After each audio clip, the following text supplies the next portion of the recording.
বিধানসভা নির্বাচনের দিনক্ষণ এগিয়ে আসতেই লালগোলা ব্লকের রাজনৈতিক পারদ এখন তুঙ্গে। শনিবার 61 নম্বর লালগোলা বিধানসভা কেন্দ্রের তৃণমূল কংগ্রেস প্রার্থী আব্দুল আজিজের সমর্থনে এক বিশাল নির্বাচনী প্রচার কর্মসূচি পালিত হলো বাহাদুরপুর অঞ্চলে। এদিন প্রার্থীর পাশাপাশি প্রচারে উপস্থিত ছিলেন তৃণমূল কংগ্রেসের জঙ্গিপুর সাংগঠনিক জেলার সভানেত্রী হালিমা খাতুন। এদিন সকাল থেকে বাহাদুরপুর অঞ্চলের গ্রামগুলোতে তৃণমূল কর্মী ও সমর্থকদের উন্মাদনা ছিল চোখে পড়ার মতো। প্রার্থী আব্দুল আজিজ প্রতিটি বাড়িতে গিয়ে মানুষের সঙ্গে ব্যক্তিগতভাবে জনসংযোগ করেন এবং সরকারের জনহিতকর প্রকল্পগুলির সুফল নিয়ে আলোচনা করেন। সাধারণ মানুষের অভাব অভিযোগ শোনার পাশাপাশি আগামী দিনে এলাকার সার্বিক উন্নয়নের প্রতিশ্রুতিও দেন তিনি। সাংগঠনিক জেলা সভানেত্রী হালিমা খাতুন বলেন, মানুষ উন্নয়নের পক্ষে আছেন। মুখ্যমন্ত্রী মমতা বন্দ্যোপাধ্যায়ের জনমুখী প্রকল্পগুলো ঘরে ঘরে পৌঁছে গিয়েছে। বাহাদুরপুর তথা লালগোলার মানুষ আব্দুল আজিজকে বিপুল ভোটে জয়ী করে বিধানসভায় পাঠাবেন বলে আমরা আশাবাদী। প্রচার মিছিলে দলীয় কর্মীদের স্লোগান এবং সাধারণ মানুষের স্বতঃস্ফূর্ত অংশগ্রহণ আগামী লড়াইয়ে ঘাসফুল শিবিরকে বাড়তি অক্সিজেন দিচ্ছে বলে মনে করছে রাজনৈতিক মহল। প্রচারে প্রার্থীর সঙ্গে উপস্থিত ছিলেন স্থানীয় পঞ্চায়েত ও ব্লক স্তরের একাধিক নেতৃত্ব। নির্বাচনী রণকৌশলে 1 ইঞ্চি জমিও ছাড়তে নারাজ শাসক দল। আজকের এই হেভিওয়েট প্রচারটারি কেমন রূপ দেখলেন এবং কি বলবেন? দেখুন, আমার লালগোলা খুব প্রিয় জায়গা। এখানে মহিলা সংগঠন আমি খুব সুন্দর করে তৈরি করে রেখেছি। এখানে আমার কোনো সমস্যা হবে না। আমি জানি এখানে মহিলা সংগঠন এবং সবই সংগঠন খুব ভালো আছে, মানুষ ভালো আছে এখানকার। এরা একচেটিয়া, আমি জানি যে একচেটিয়া মাননীয় মুখ্যমন্ত্রী মমতা ব্যানার্জিকে ভোটটা দেবে। এটা আমার আত্মবিশ্বাস আসছে, কারণ উন্নয়ন পেয়েছে মানুষ। অনেক জায়গাতেই তো ক্যান্ডিডেট চেঞ্জ হয়েছে এবং তারপরেও বিভিন্ন দলে গেছে এও হয়েছে। সেই ক্ষেত্রে লালগোলার ক্যান্ডিডেট নতুন মুখ হয়েছে। তো আপনি এখানে অভিজ্ঞ, কি বুঝতে পারছেন এই প্রচার ঘুরে?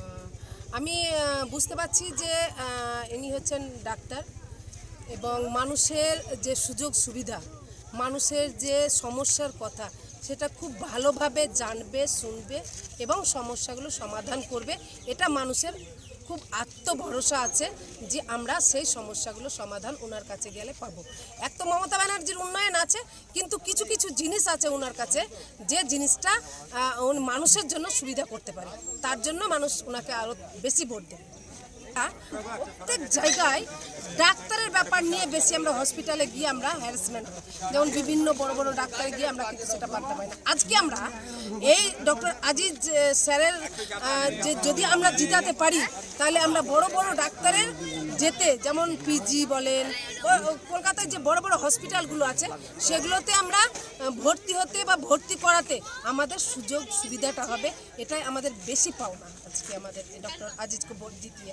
আপনি বড় বড় হসপিটালের কথা বললেন, কিন্তু হাতের নাগালে যে কৃষ্ণপুর হসপিটাল, তার যা যা অবস্থা এখনো, এটার কি রকম কি? এটারও সুবিধা হবে, এটারও সমাধান হবে, এটারও তার যে পরিকাঠামো সেটাও খুব সুন্দর উন্নত হবে। কারণ উনি জানে একটা ডাক্তার যে স্বাস্থ্য পরিষেবা দেওয়ার জন্য কি কি দরকার হবে, কি কি দরকার আছে এবং কি কি দরকার লাগবে, সেটা উনি ভালো জানে। তাই আমাদের এই স্বাস্থ্য পরিষেবাটা সব থেকে বেটার হবে, এটা আগে হবে।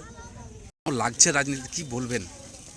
আসলে এটা তো জনসংযোগ আমি করছি মূলত, যে তাদের সুবিধা অসুবিধাগুলো জানার চেষ্টা করছি, কোথায় কী ঘাটতি রয়েছে, কোথায় কী সুবিধা রয়েছে, সেগুলো নিজে প্রত্যক্ষ করার চেষ্টা করছি। মানুষের সঙ্গে ইন্টারাকশন করছি, যে তারা তাদের মতামত জানাচ্ছেন এবং তাদের সমর্থন জানাচ্ছেন তৃণমূল কংগ্রেসের প্রতি, মমতা ব্যানার্জির প্রতি এবং আমার প্রতি তারা দোয়া দিচ্ছেন, মঙ্গল কামনা করছিলেন, সমর্থন জানাচ্ছেন।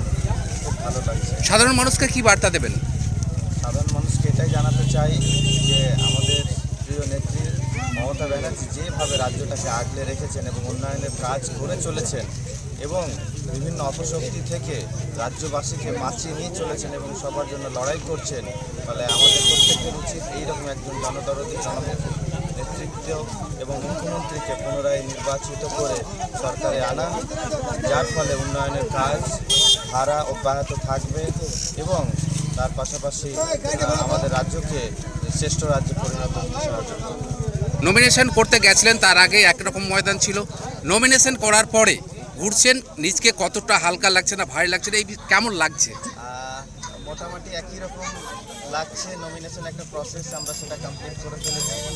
এরপরে এখন শুধুমাত্র আমাদের আগামী দিনে ভোট 23শে এপ্রিল, সেই ভোট যাতে প্রত্যেকটি মানুষ তাদের গণতান্ত্রিক অধিকার প্রয়োগ করতে যায় এবং আমাদের সরকারের কাজ দেখে আমাদের প্রতি তাদের সমর্থন জানাচ্ছেন এবং তারা ভোট দেবেন এই আশা রাখছি।